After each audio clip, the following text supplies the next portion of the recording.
येत्या 7 सप्टेंबरला घरोघरी गणपती बाप्पाचं आगमन होणार आहे.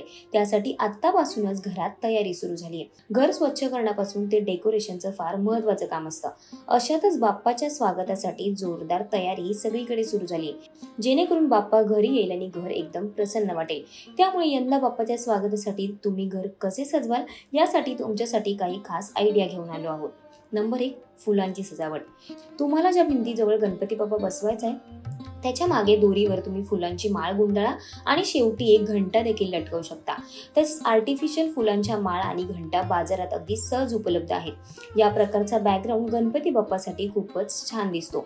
तुम्हाला हवे असल्यास मंदिराच्या प्रवेशद्वारावर कमानीची रचनाही तुम्ही बनवू शकता, ज्यामध्ये लहान फुलांच्या माळांसह घंटा लटकवलेल्या असतात. Number 2, lighting. गणपतीच्या डेकोरेशनला आणखी खास आणि आकर्षक बनवण्यासाठी तुम्ही विविध रंगांच्या लाइटिंग वापरू शकता. यावेळी दिवे अतिशय सुंदर दिसतात आणि संपूर्ण गणपतीचं जे डेकोरेशन केलेलं असतं ते लाइटिंगमुळे अगदी उजळून दिसतं.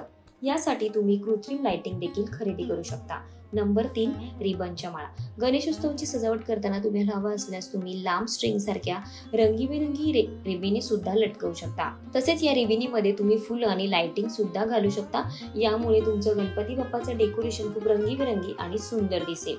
विशेष म्हणजे कमी खर्चात अतिशय सुंदर डेकोरेशन केल्याचंही समाधान मिळेल. नंबर 4, ओढणी किंवा दुपट्टा. ओढणी किंवा साडी यांनी तुम्ही सुंदर डेकोरेशन करू शकता. वेगवेगळ्या रंगाचे दुपट्टे आणि बॅकड्रॉप साठी सेट करा. शिवाय तुम्ही हे वेगवेगळ्या प्रकारे देखील लावू शकता. त्यावर फुलांच्या माळा सोडून सुंदर डेकोरेशन करू शकता. नंबर 5, दिवा. तुम्ही दिव्यांनी सुद्धा घर सहज सजवू शकता. यामुळे सजावटीला तुमचा एक वेगळा लुक मिळेल.